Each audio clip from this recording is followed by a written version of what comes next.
So when the Collins brothers came in, though, they were a little bit of a square peg in the round hole, right? I mean, No question. yeah, And you know, I, like a lot of people who were James Brown fans, I was devastated. I was like, what do you mean they all left? Who are these people? You know, and the first time I heard the new band, which for starters was much smaller because the new band had, initially it was two trumpet players and one saxophonist, whereas the old band had been two trumpets, a trombone, and three saxophonists. Now you're down to one saxophonist who really couldn't solo very effectively, and two trumpet players who could play loud and hard and dance while they're playing, but really weren't great musicians. Then you had the rhythm section, which was amazing. I mean, it's Bootsy and Catfish. Hello?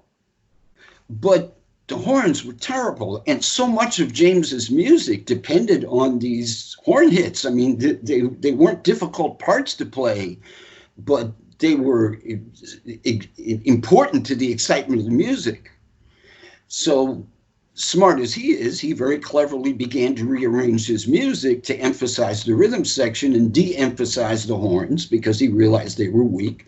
And gradually, over the period of the first year, all of a sudden, I think by that, the changeover happened at the end of March 1970. And I want to say sometime in the summertime, all of a sudden, St. Clair Pinckney was back. Then all of a sudden, Fred Wesley was back. And now you got a horn section. And they started replacing the weaker guys. And then suddenly L.D. Williams was back. And then suddenly Jimmy Nolan was back. But that now I'm getting ahead of myself because Jimmy came back after Catfish had left. But Catfish and Bootsy were killer from the beginning. I mean, you know, anybody who's heard him and appreciates funk gets that. But the band as a whole sounded like a bar band. I mean, it really did. The first few weeks I heard them, the night I came back to work, the second night out I heard that band. And I was like, oh my God, I've heard better bar bands. But Brown knew that. It was to make a point.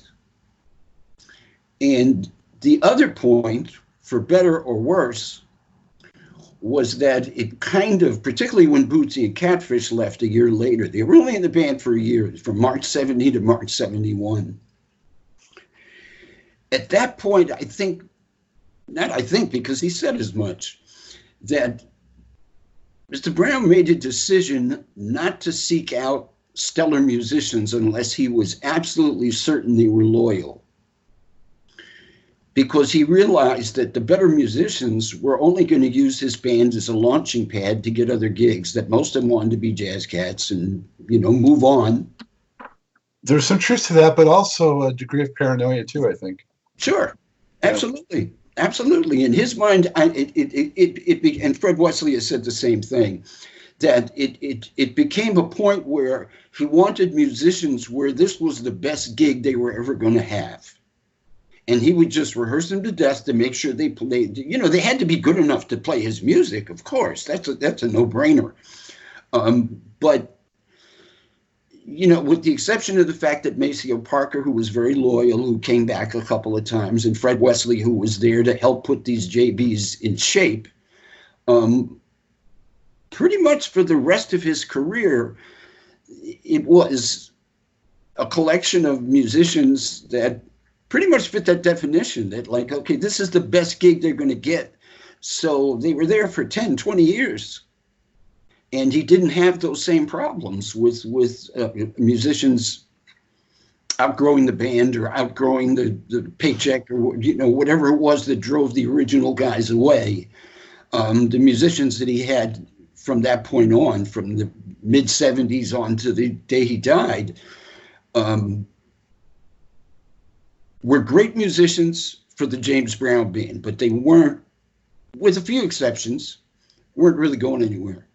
Right. Well, so and it was his loss in a lot of ways because they couldn't help push him to. Well, that's true too. New innovative areas, so. Yep. Although I'm not, excuse me, that's, I don't want this to come off like I'm putting those guys down. Some of them are very close friends and some of them are great musicians. Oh, yeah. If I were putting together a funk band, there's a bunch of them I'd call in a heartbeat. But they were satisfied with that gig. And in terms of pushing Brown, they didn't have, because they were younger and they look up to him, whereas that 60s band, they were mostly his peer group. I mean, they were guys who grew up when he grew up, mostly from the South. Their backgrounds were sometimes, in many cases, very similar to his. In some cases, I think of the Parker brothers, I think of Fred Wesley, I think of Pee Wee. These are guys who'd been to school. James dropped out of school in 7th grade. But these were guys who had some, if not a college degree, and were still his age group. So he couldn't intimidate them. It's like looking at your friend. You're the same age. It's like, yeah, you're paying me, but, you ain't my daddy. But all of a sudden, by the time you fast forward to the 1980s, most of the musicians in his bands from that point on were significantly younger than him. So there's that dynamic that I think enters into it, is that he's not going to look to them for influence because he's going to figure that, hey, I've been around the block and they haven't, so what are they going to teach me? And by the same token, they're either intimidated or awestruck or both. So they're going to be afraid to suggest anything because he's been around the block and they haven't. So the whole dynamic, the relationship was radically different. A lot of viewers of this show and followers of the program, of course, are big Bootsy fans, as am I.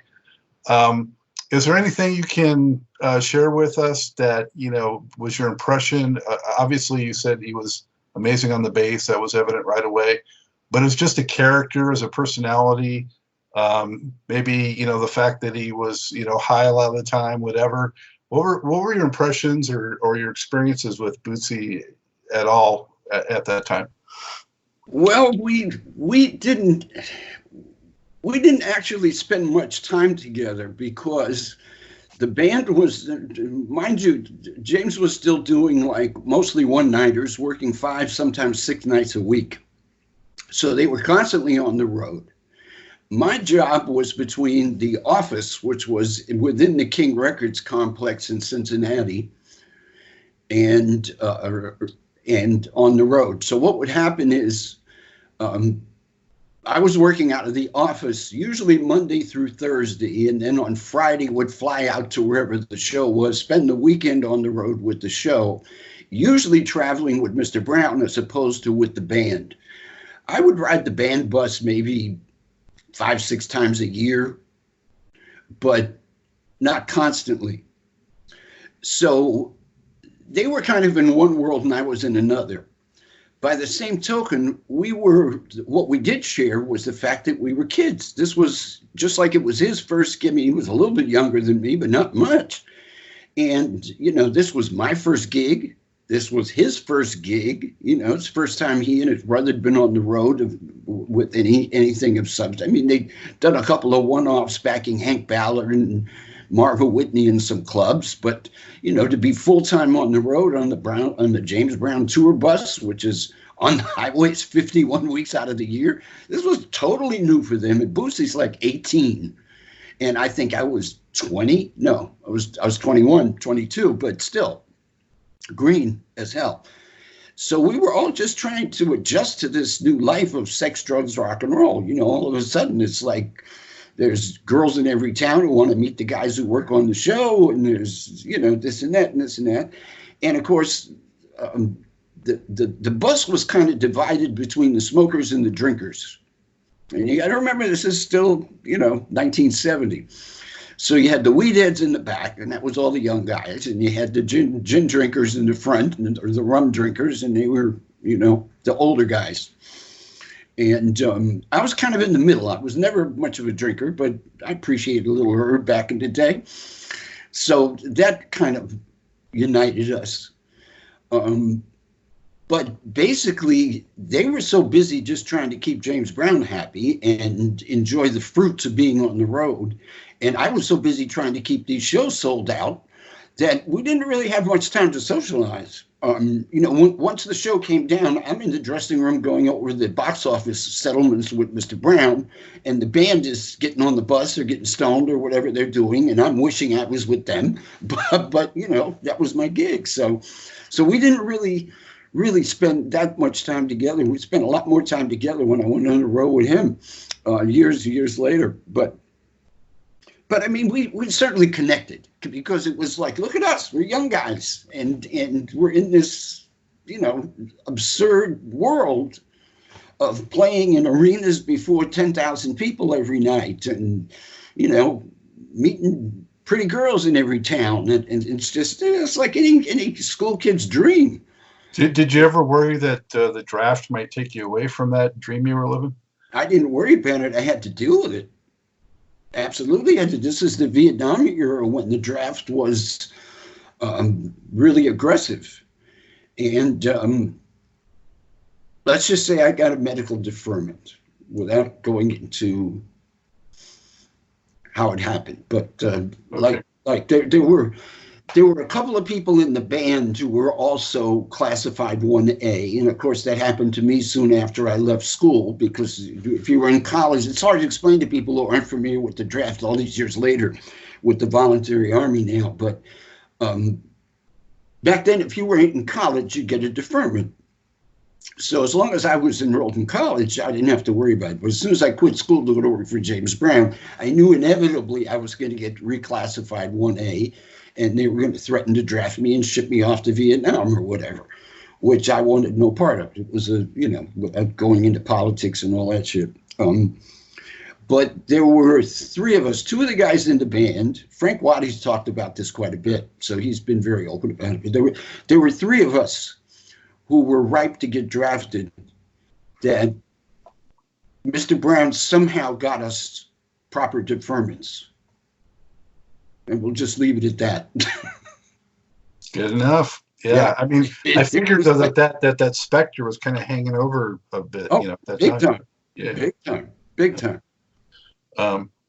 So what are a couple of stories you can share with us through those James Brown years before we move on a bit, but that maybe you're in the book you want to touch on, or maybe something that you haven't otherwise talked about that much, but is interesting?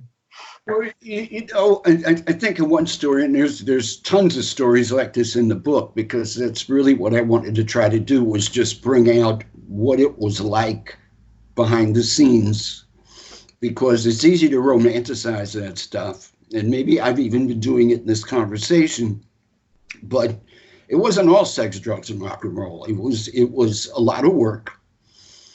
It was dealing with all kinds of people, some of whom you wouldn't want in your house, because it was a mom and pop industry with a lot of hustlers and a lot of people with ulterior motives who meant you no good, both financially and even sometimes physically. So, you had to be able to think on your feet and deal with all kinds of people.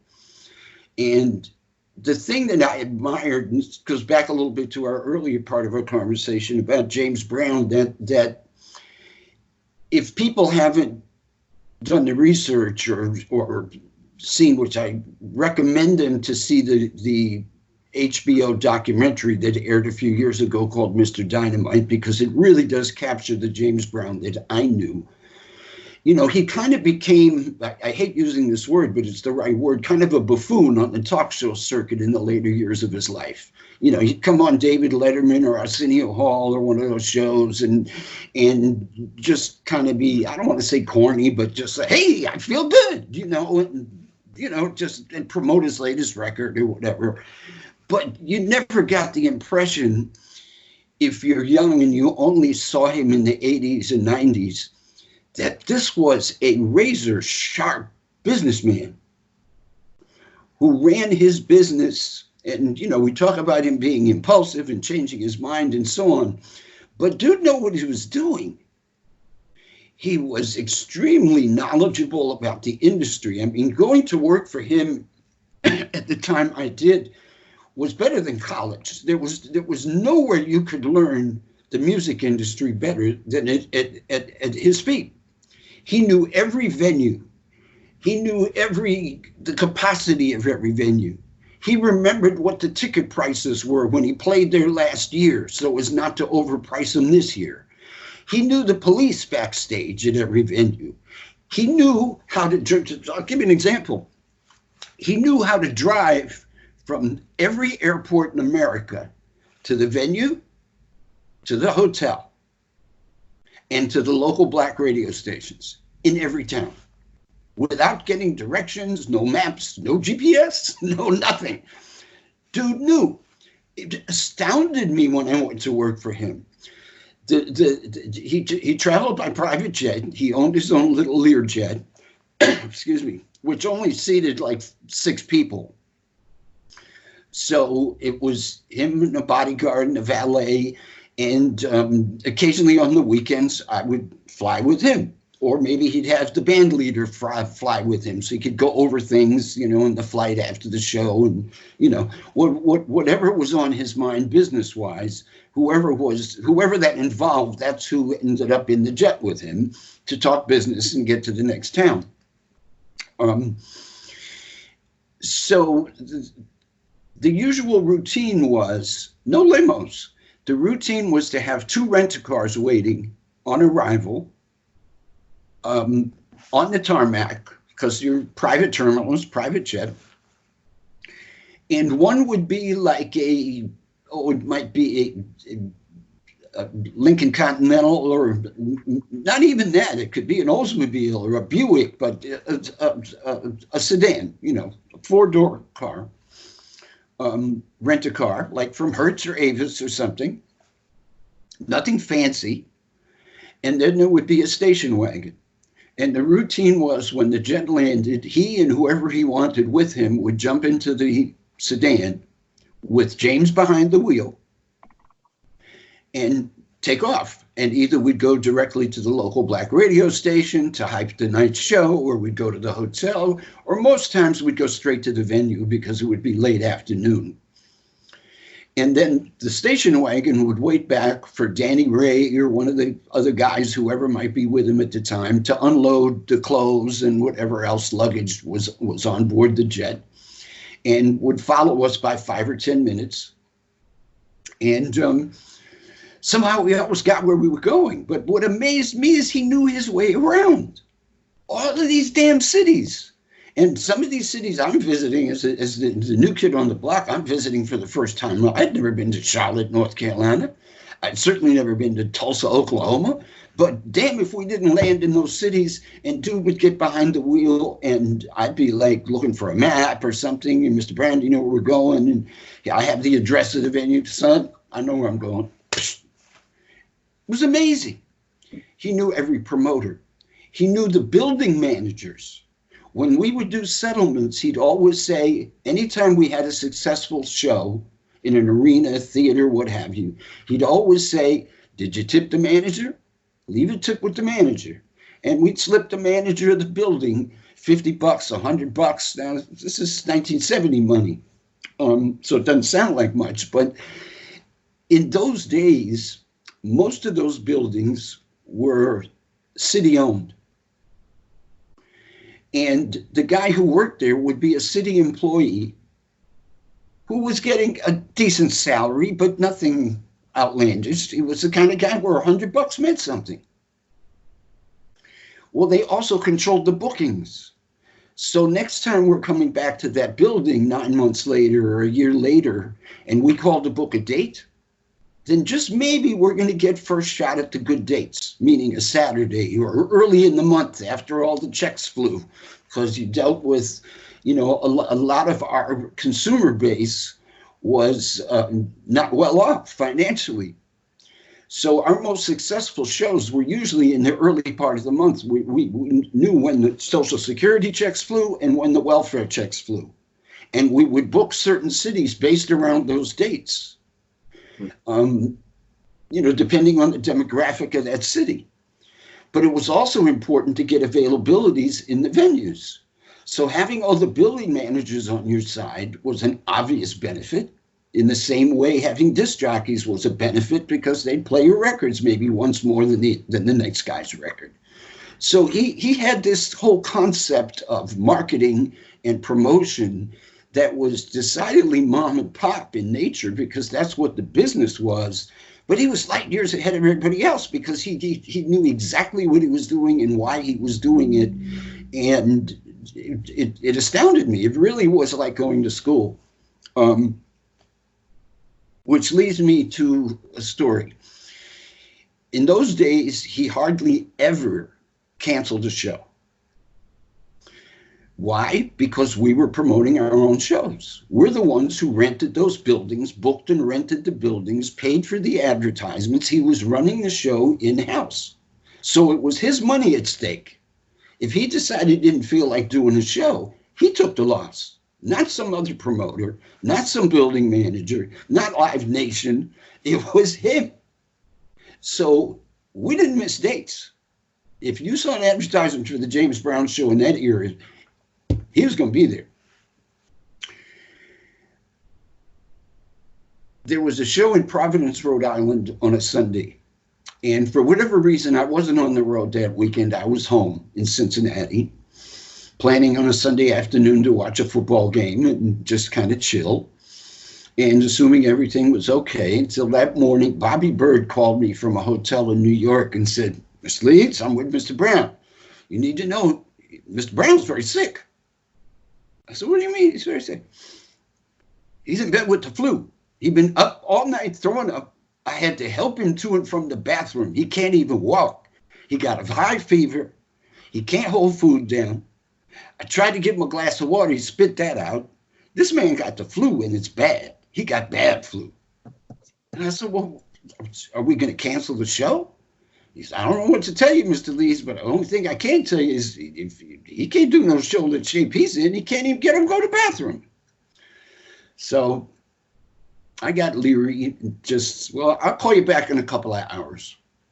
And I started thinking about it because this was a first for me to have to deal with this kind of a decision. And I wasn't comfortable making the decision. But I thought about the fact that the earlier we canceled, the more we would save. Because once the ushers have shown up, once the ticket takers have shown up, once the janitors that work, all the people that work for the building, the security, the off-duty cops that come to the show, once all of them show up, they got to get paid. If I cancel the show early enough, maybe we can cut all those costs. Not to mention the convenience to the fans who bought tickets, and maybe you get on the radio and explain to them that the show's postponed and, you know, hold your ticket for a future date. So I'm thinking of that too, just the PR aspect of it. But I'm scared because this is James Brown. So I wait a couple hours. I call the hotel back. Bobby Bird answers the phone. "Mr. Leeds, he's out. He's out. He's down for the count. I ain't never seen this man so sick." I said, "Bird, you realize what I got to do?" "Well, I don't know what to tell you, but he ain't talking. He's out. The doc came, gave him some medicine, gave him a shot of something, and he just passed back out. He ain't ate in 2 days. He's, you know, so on and so on." So I take a deep breath and start calling. Now, that wasn't easy because it's a Sunday and there's no cell phones. This is 1971. And most businesses, radio stations that you want to call to get stuff on the air, to warn people that the show's postponed, the arena, you get switchboards. If anything, because it's a Sunday and nobody has answering machines and nobody has cell phones. It's another era. I finally sent a telegram, Western Union telegram, to the manager of the building. He called me at home and gave me the direct lines to the radio stations. And it took about an hour and a half to pull the plug out. Then I had to reach the road manager to tell him not to unload the truck and the bus and don't set up the gear, but pack up and go to the next town, wherever we're playing next. So it took a good couple hours to accomplish all of this. Bobby Bird had told me that James's wife was going to come up to take care of him in the hotel in New York until he would get him back on his feet until he was better. So once I got all this done, now it's about 6 o'clock. The show's supposed to be 8 o'clock. I call the hotel again just to see how he's doing. And Mrs. Brown answers the phone. I said, oh, thank goodness, Miss D, you're with him. I know he's so sick. Is he any better? She said, how would I know? He left here before I arrived to go to Providence. Oh, no. That's when I knew I was going to get fired again. Because he got off the plane in Providence and went to the venue to find out his show had been canceled. This is a man who got out of a sick bed with a fever of 103 to fly 100 miles and do a show that I had canceled. I told my girlfriend, I said, okay, around 7:30, 8 o'clock, this phone's going to ring. And it's going to be very unpleasant. And he went ballistic. He started off, Mr. Leeds, I love you like a son. I love you for caring about me. But, and then his voice just rose and rose and rose and got louder and harsher and louder and harsher. He said, but Mr. Leeds, you ain't a damn doctor. Are you a doctor? And this tirade went on for about 10 minutes, and he got it out of his system. I still love you, son. But you ain't a doctor, and I ain't too sick to do my job. Slam, bang the phone down. Well, I didn't get fired, much to my surprise. But about 2 weeks later, I caught the flu. I didn't come in the office for a couple of days. Then it turned into pneumonia, and I was really, really sick. I mean, sick to like, probably should have been in the hospital. Strep throat, couldn't eat, same thing that they were describing with him. And I literally was sick in bed at home for, I mean, I'd get up out of bed to go to the bathroom and get dizzy and almost fall over. It was that kind of flu thing. After the fourth day, it was payday. And I told my girlfriend, call the office so you can run by and get my check because we needed to pay the rent or, pay the whatever. So she called me and said, well, there's no check for Mr. Leeds. So I called Mr. Brown. He was on the road somewhere, Mr. Brown. He said, Mr. Leeds, I thought I told you a couple of weeks ago. I ain't too sick to work. If you're too sick to work, I'm too sick to pay you. You call me when you're better. Wow. So, are you doctors? No.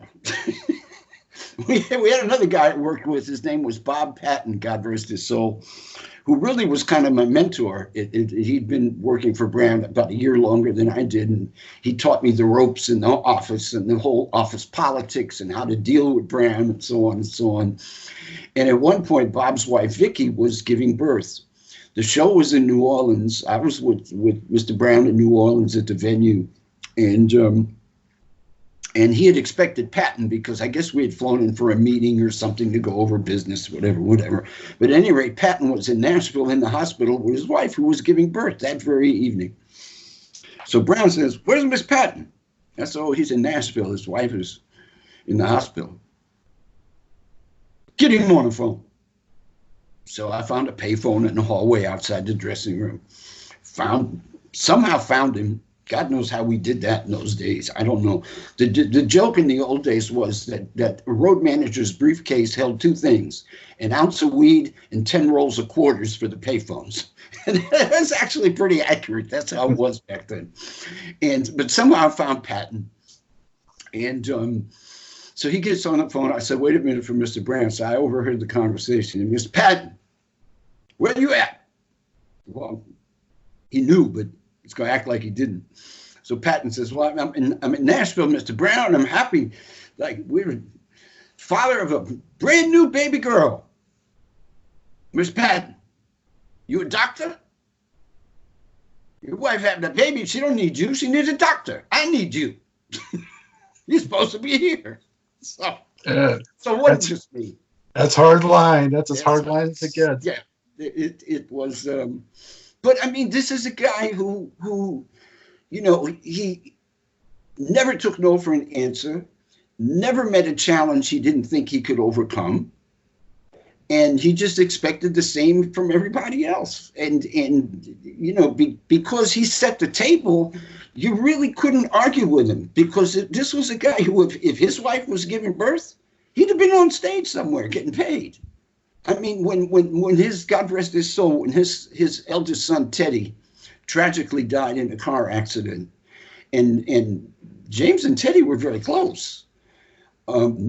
We all went to the funeral, so on and so on, and James was a basket case. But the next night he was on stage. And I was like, Mr. Brown, how many shows do you want to cancel? And you want to be home, you know, with Teddy's mother, and, you know, just grieve for a couple of days, as we say in Jewish, sit shiva.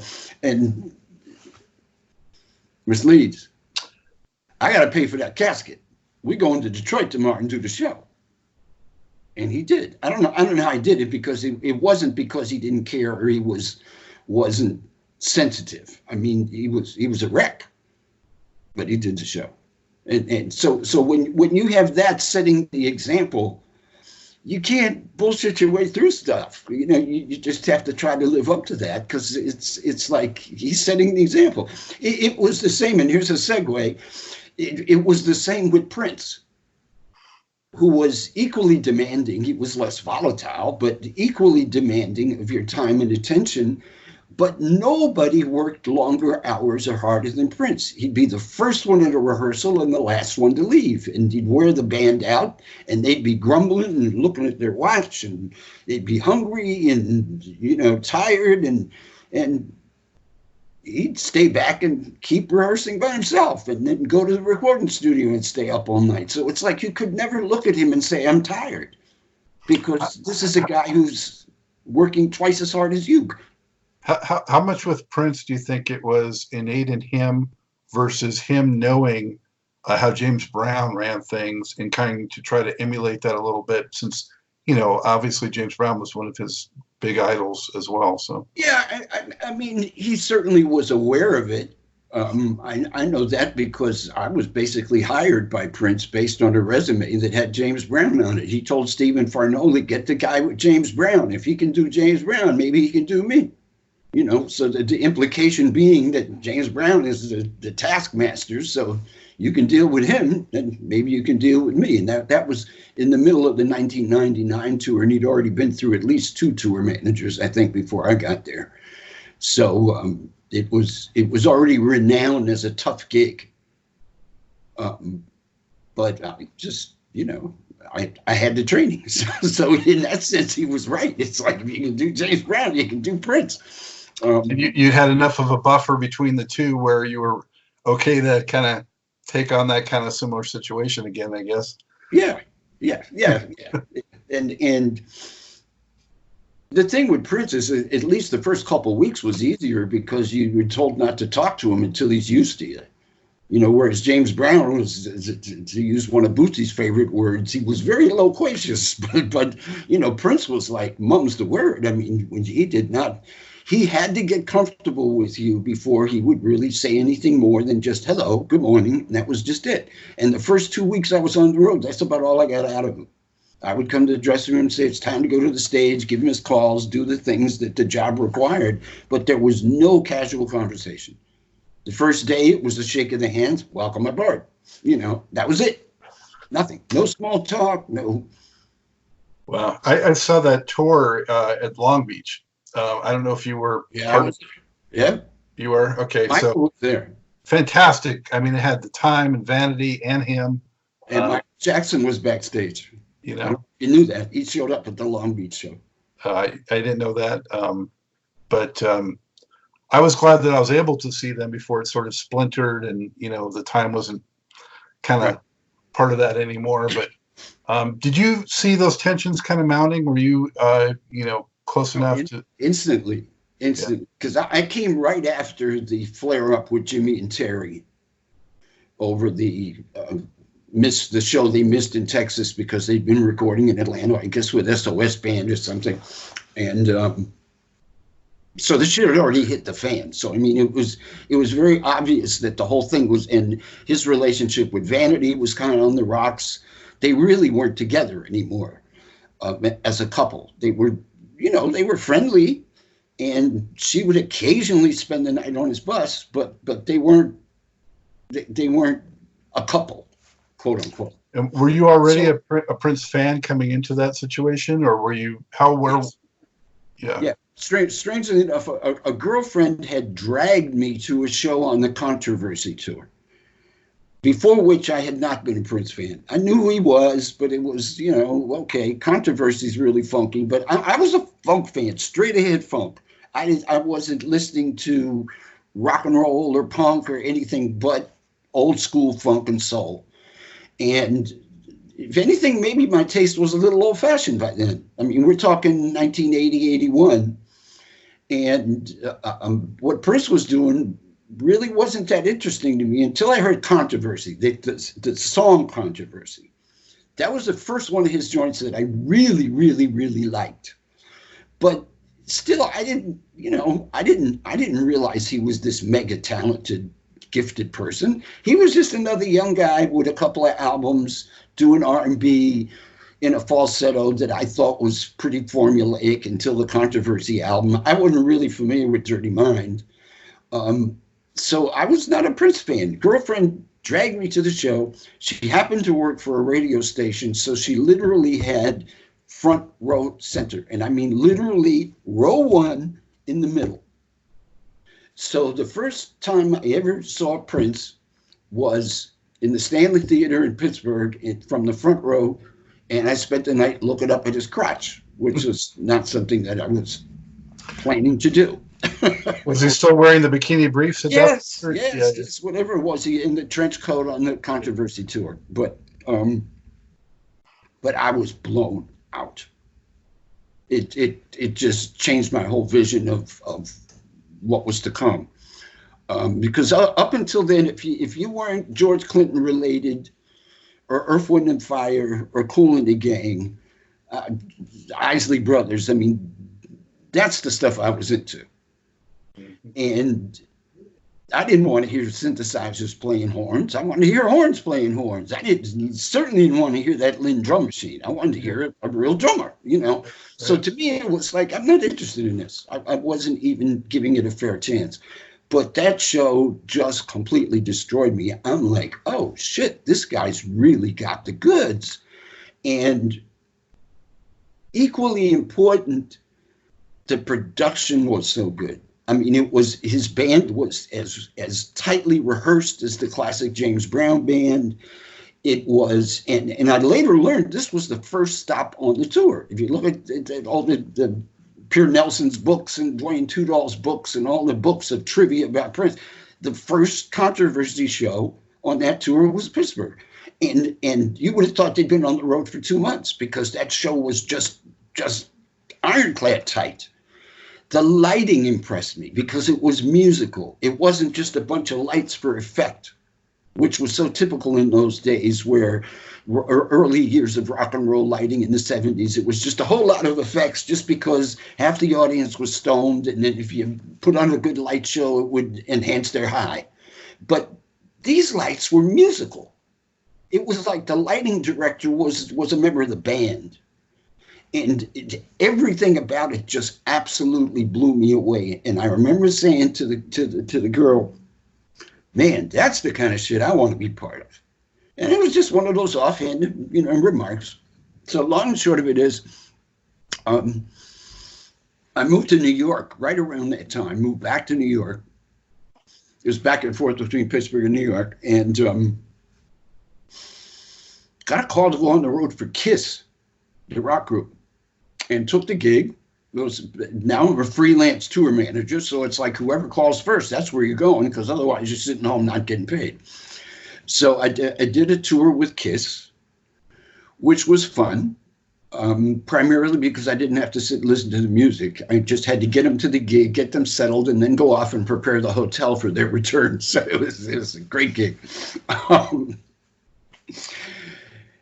At the end of the tour, their production manager was a guy named Tom Marzullo, who coincidentally was also the production manager for Prince's Controversy and now the 1999 tour.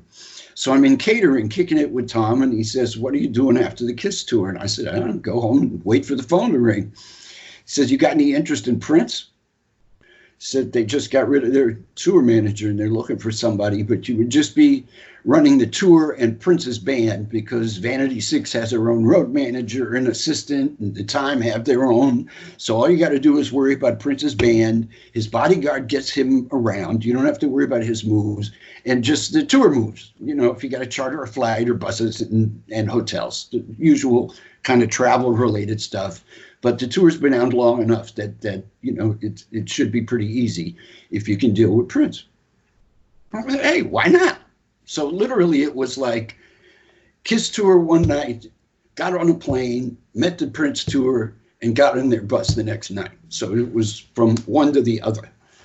And it was a pretty odd transition because the Kiss gig required you to wear suits and ties. They wanted all their box office settlement people, road managers, anybody who was in a managerial capacity on the Kiss tour.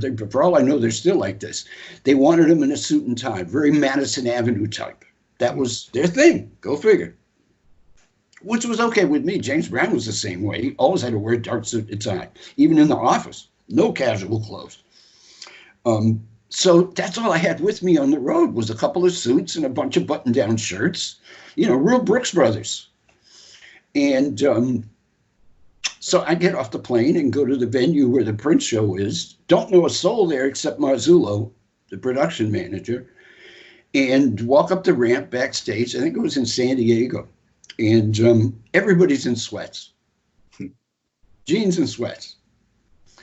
And they looked at me like I was from the IRS. I mean, it was like, and the next day when we got on the charter flight to go to Phoenix, I think, and I'm walking on the plane, you could just feel every eye. I mean, Morris Day looked and kind of snickered, and Vanity looked and kind of snickered, and you know, all these people that I'm meeting for the first time, and they're all looking at literally like, oh my God, he must be a tax man. I mean, who dresses like that?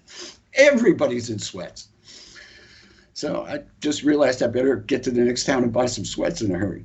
But you know, but that was Prince. I mean, it was like it just fell in my lap. It's like I've been very, very. People say I'm lucky. I don't know if what it is, but very blessed in that the only gig I ever chased was James Brown. Everything else just kind of fell in place, just either in the right place at the right time, or you'd get a call up from nowhere from somebody. And I mean, yeah, it's because they know what I do and they know my past record. And I mean, like any industry, if you're halfway decent at what you do, you're going to get some calls when there's vacancies because people have to fill the vacancies.